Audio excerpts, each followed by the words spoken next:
Welcome to Fascist Economics 101.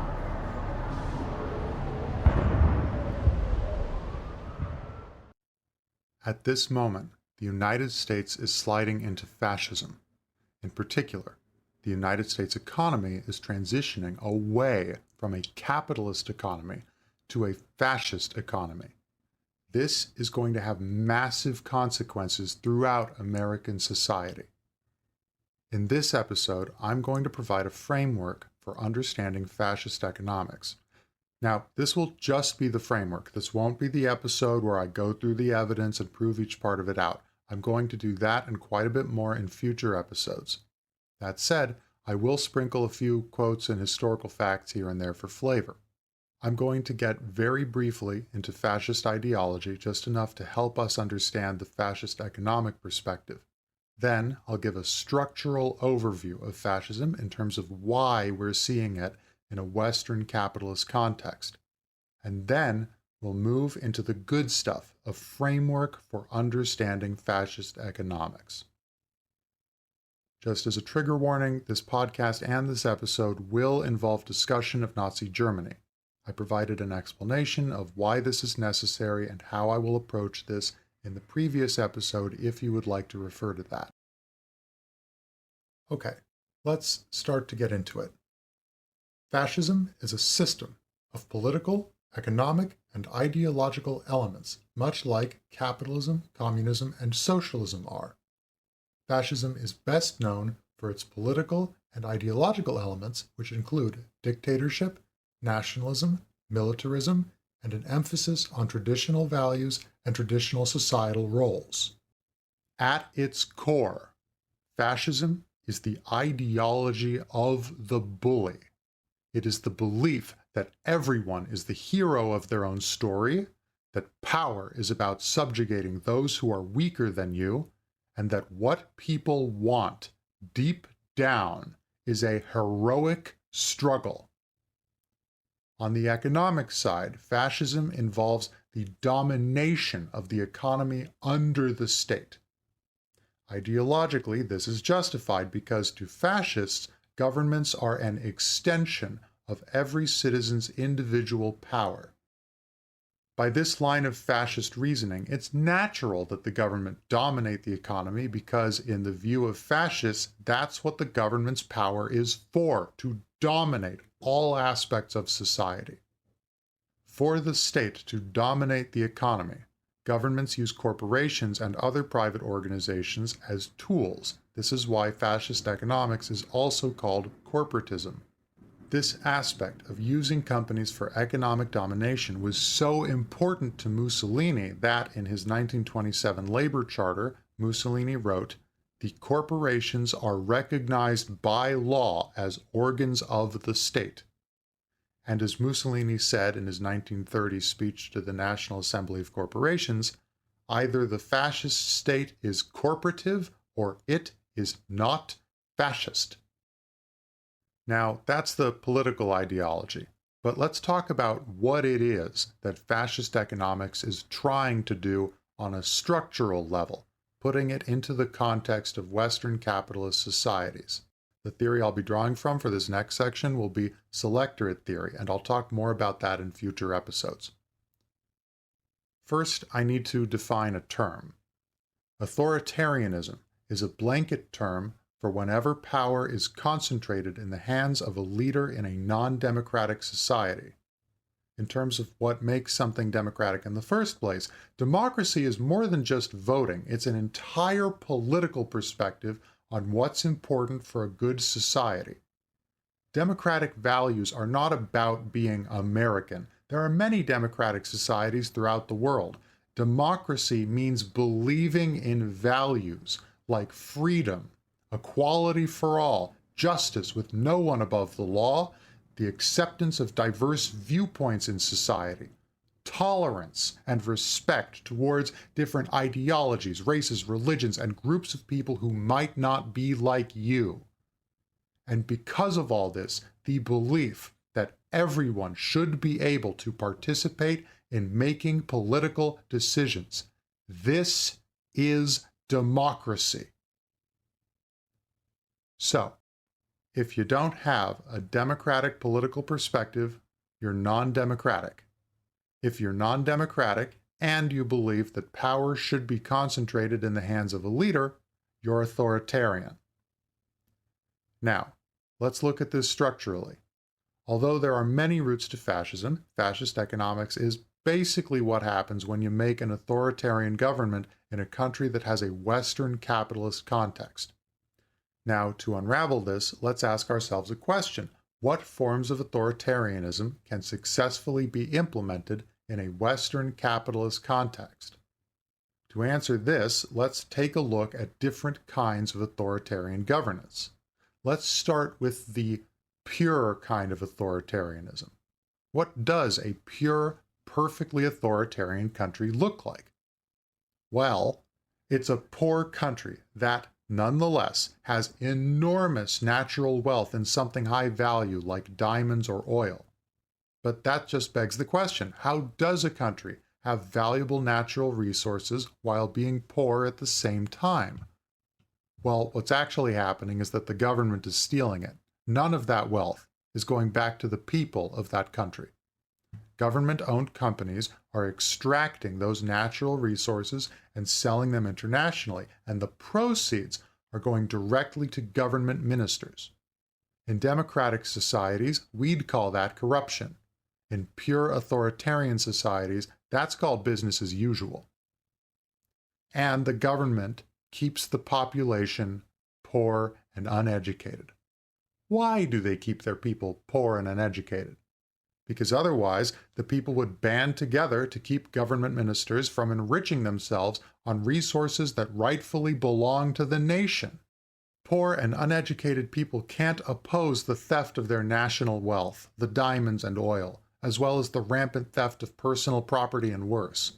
So, to preserve their power and wealth, the government keeps its people poor and uneducated. In political science, this phenomenon of valuable natural resources leading to a country being poor is called the resource curse, though there are also some other factors that contribute to that. Now, how does this translate within an economic perspective? Well, almost all of the nation's wealth is going directly from the ground into the government, and from there it goes into the personal bank accounts of the leader's inner circle. Little wealth is generated by the population because the government is intentionally keeping them poor and uneducated. But you can't implement any of this in the context of Western capitalist countries. Why not? Because hardly any of them have diamonds or oil, and those that do have substantial tax revenues from the people's general productivity. If you tried to do the pure authoritarian playbook in a Western capitalist country, you'd throw money away because the people being educated and having disposable income is the main source from which Western capitalist governments get their funding. So, if we're trying to answer the question, how do you implement an authoritarian government in a Western capitalist context, the pure authoritarian playbook is out. Let's cross that off the list. So, how else can we implement an authoritarian government in a Western capitalist context? Well, let's look at communism. That's authoritarian, and it established itself for decades in countries that didn't have diamonds and oil, countries that had similar economic and political histories as their capitalist neighbors. Therefore, if we're trying to answer the question, how can authoritarianism happen in a Western capitalist country, we have to consider the fact that this happened with communism. Because many communist countries didn't have oil or diamonds, the wealth of these countries was as reliant on the people's productivity as Western capitalist countries. This fact that you don't need oil or diamonds to have long-term communist rule means that communism is potentially a viable answer to how to implement authoritarianism in a Western capitalist context. But let's look at this more closely. How did countries adopt communism? They did this with massive support, either by massive domestic insurrection, with tremendous voting majorities that swept the communists into power with the mandate to overhaul all aspects of government, or by having a communist government imposed by a successful foreign invasion. The reason it takes this level of massive support is because communism is incompatible with most capitalist institutions. The only way to implement communism is by basically burning down a country's economic, political, and class structures. But without massive popular support and without a foreign invasion, wannabe authoritarians can't implement communism in Western capitalist countries anymore. So, in terms of how to implement authoritarian governance in a Western capitalist context, communism's also out. Let's cross that one off the list too. Now, fascism is a special case of authoritarianism. You don't need the diamonds and oil needed to suppress the population, as with the pure forms of authoritarianism, and you don't need the massive resources needed to bring the establishment down, as with communism. So what does this mean from an economic perspective? And keep in mind that we have to talk about it as something that's coming from a Western capitalist context. The Western capitalist context means that the country's wealth depends on private property. Keep private property. The Western capitalist context means that the country's wealth depends on a free market.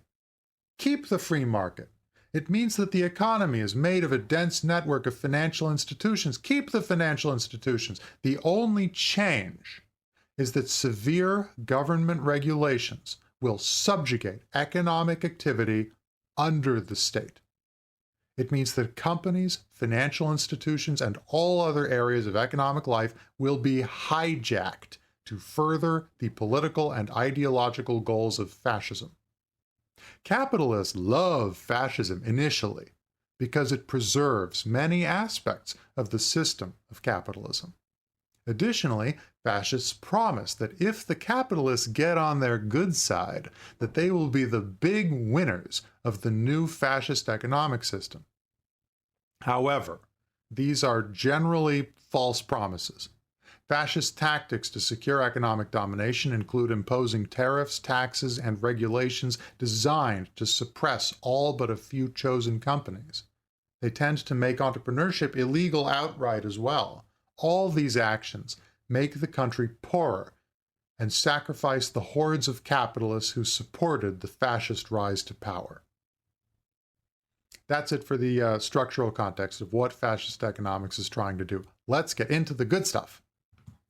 So, what are fascist economics? Fascist economics are oriented around selecting corporate winners who receive special privileges in exchange for their cooperation. Again, this is why fascist economics is sometimes called corporatism. For simplicity, I'll refer to all other companies who don't get to be the winners as losers. Obviously, there can be a sliding scale between winners and losers, and there are always special cases, but let's just think of it in these terms for now. Here's how this works. A fascist government selects companies in various areas of the economy. The chosen companies are granted special privileges, and their competitors are suppressed. In exchange for their position of privilege, the chosen companies agree to carry out the government's policies. In terms of carrots and sticks, the special privileges are the carrot. The stick is that the government can revoke this special status for any company and choose a new winner instead. This basic deal between companies and a fascist government is not always so explicit.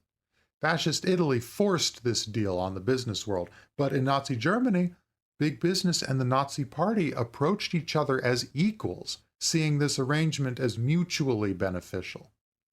Additionally, the government's selection process of who the winners are can vary. In Italy, Mussolini drew up a list of companies in every economic sector to be the winners. But in Germany, a group of Nazi-friendly big businesses went to the German government and negotiated together, and that group as a whole became the winners. All that's the 50,000-foot view. Now, let's look at this in some more detail. Now, why would a company do favors for a fascist government in the first place? In democracies, many companies do favors for political figures and donate to political causes to influence policy or in the hopes of favorable treatment. But in a fascist economy, politics and business decisions explicitly intertwine. According to Forbes, Elon Musk's personal wealth rose by approximately $170 billion from July 2024 to May 2025. The rewards for business leaders who get on the good side of fascist leaders are lucrative. And Mussolini kept one of his longtime business allies, a weapons company called Ansaldo, on life support for 17 years at the taxpayer's expense, even though that company would have failed just because Ansaldo supported Mussolini's fascist government through thick and thin. With Adolf Hitler, the benefits came with a deal. In exchange for supporting Hitler's 1932 power grab, where he outlawed all other political parties, Hitler outlawed unions for the industries of his big business allies. This kind of deal is the basis on which big business and fascism work together. Now, business leaders in a fascist society know that their government is looking to pick winners and losers. On that basis, companies try to make the fascist government consider choosing them to be one of the winners. Okay, how does a company convince the government to select it to be a winner? For this, companies rely on signaling behaviors. Signaling is when someone does something to show something. For example, buying an expensive car to show off wealth is a signaling behavior. In this case, in a fascist society, a company's goal is to signal to the government that if the government selects the company to be a winner, that the company will repay the favor by faithfully carrying out the government's will to the best of its ability. Signaling behaviors are insidious. These actions don't seem inappropriate, and they don't seem political. But every time a company signals that it is eager to be a winner under fascist rule, it adds to the fascists' power. Others in the business realm see signaling behaviors and understand them for what they are. It creates a bandwagon effect where all business leaders become afraid that they will miss their chance to join the winners and will be left out in the cold with the losers. There are many kinds of signaling behaviors. Anything a business leader can think of can be a valid approach. Keep an eye out for them and call them out at every opportunity. Signaling behaviors include: business leaders might personally get on the good side of fascist government officials. In the U.S.'s case, this includes spending time at Mar-a-Lago. Business leaders might publicly speak in favor of the fascist government, its policies, its members, or its ideology. Companies might hire members of the fascist party. Companies might sponsor events associated with the fascist party, its leaders, or causes they support. And companies might implement internal policies in line with fascist ideology. In the US's case, this includes eliminating corporate DEI positions. By the way, DEI is such a perfect boogeyman for fascists because DEI seeks to dismantle systemic inequality. But to fascists, systemic inequality that gives power to a dominant group that already has power is good because power justifies itself. So to fascists, taking power away from a dominant group is a sin, a perversion against how the world is supposed to work. That's why, on an ideological basis, fascists will always hate DEI. If the fascist government decides that a specific company would be a good candidate to advance its will because of all these signaling behaviors, then that company gets to be a winner. Now, let's look at the other side of this coin. We've spoken about how companies could benefit from this system, but how about fascists? Why would fascists want to change the economy? Easy. Because it makes them rich. Most people don't realize this, but Adolf Hitler was a billionaire. According to the New York Times, Adolf Hitler received over $3 billion in modern money in payments from corporations alone. In fact, not even Hitler, a member of Hitler's inner circle, Hermann Goering, maintained his own hunting lodge, a collection of priceless artwork looted from the Louvre Museum in France, and, according to French resistance hero Rose Valland, who observed Goering personally, he enjoyed jingling diamonds in his pockets the way one might jingle loose change. We are talking about an economic system that enriches the people at the top. So, given that, why would a fascist government find it useful to pick winners? Well, friendly and compliant companies can do a lot for a fascist government. I'm not talking about the kind of lobbying and favor trading that happens in capitalist democracies. I'm talking about actively reshaping society towards fascist ideals. Companies can align their hiring, firing, and promotion practices to advance specific people or groups who are in the government's favor and to hold back those who are out of the government's favor. This will apply pressure to the company's workers, their families, and anyone who even wants to join the company to conform with fascist policies and preferences. Companies can tailor the quality of their products and services, or even whether they buy and sell at all, for different groups depending on whether those groups are in or out of the government's favor.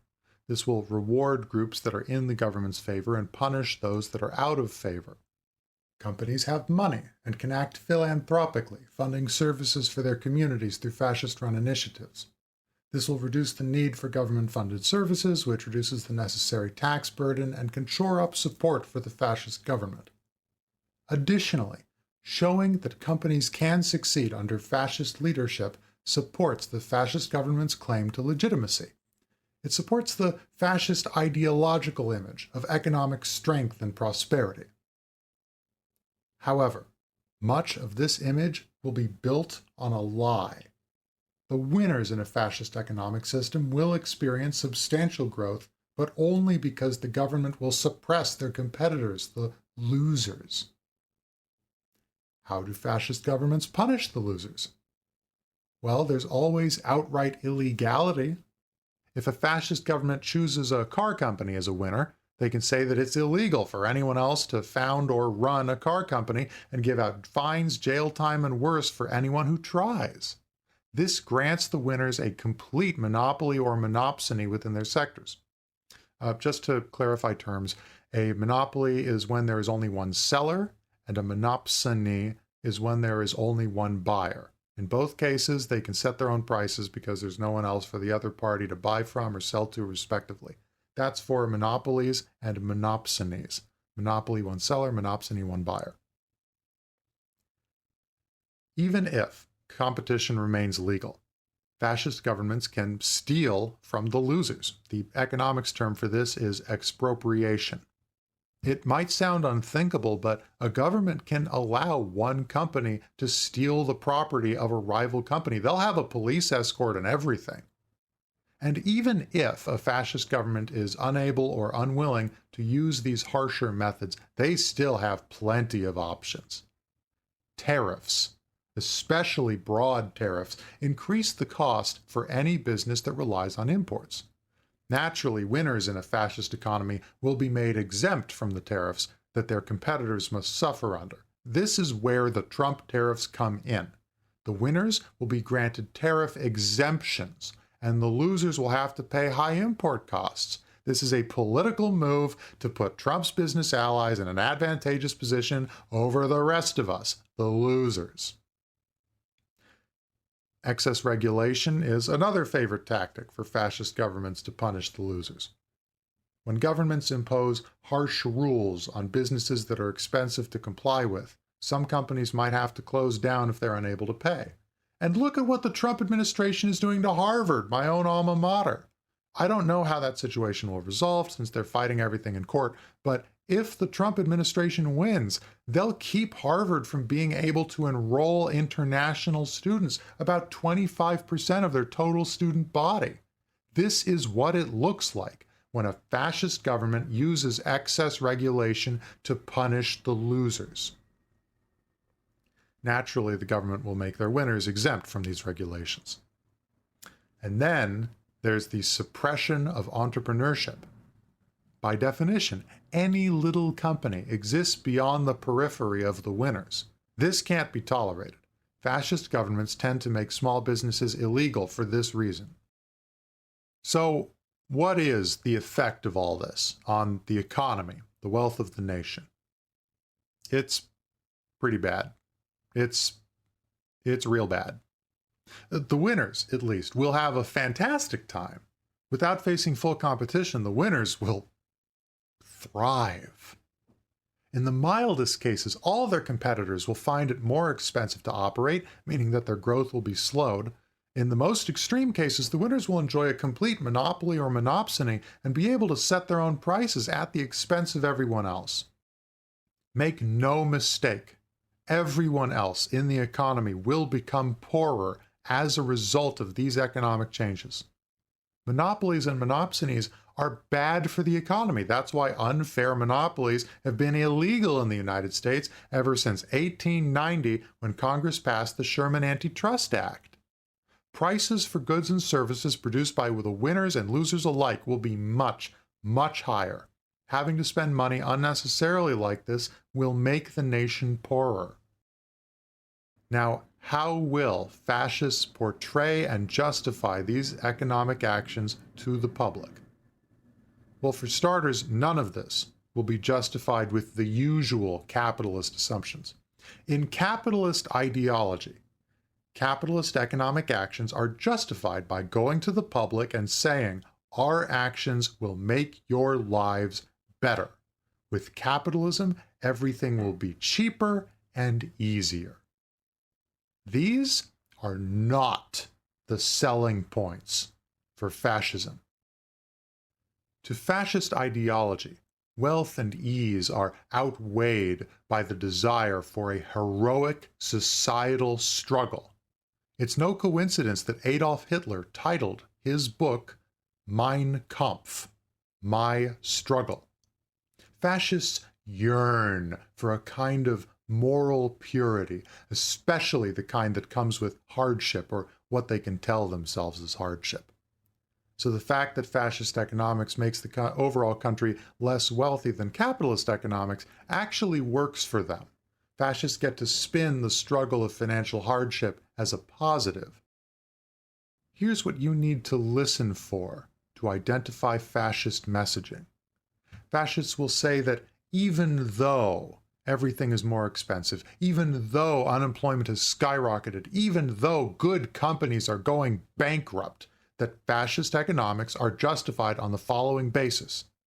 They'll say that the winners are morally pure, that the losers are morally corrupt. They'll say that the winners will help society fight against its enemies. They'll say that the only way for society to beat back its enemies will be with the support of large, powerful companies that will advance fascist ideals throughout society.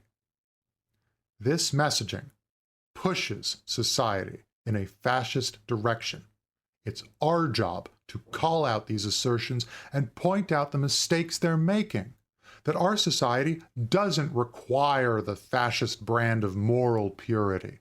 That the winners are only experiencing growth because the fascist government is suppressing their competitors. And that making our country poor is not a sign of morality. It's wrong. All of this is to say that with fascism comes a specific, predictable kind of economic policy making, and it works by making companies act out of fear and greed. However, this system is not impervious. There are ways to challenge and oppose this system, and we'll talk about these in future episodes. All right, that's all I've got. That's the framework of fascist economics. If you've made it this far, thank you so much for bearing with me. As a society, we need as many people as possible who are aware of fascism and the threat it poses on every level. Please share this podcast with anyone who might be interested, and please share these ideas with the people around you. The more people who are aware of fascism as an economic construct, the more ways we can find to oppose fascist power.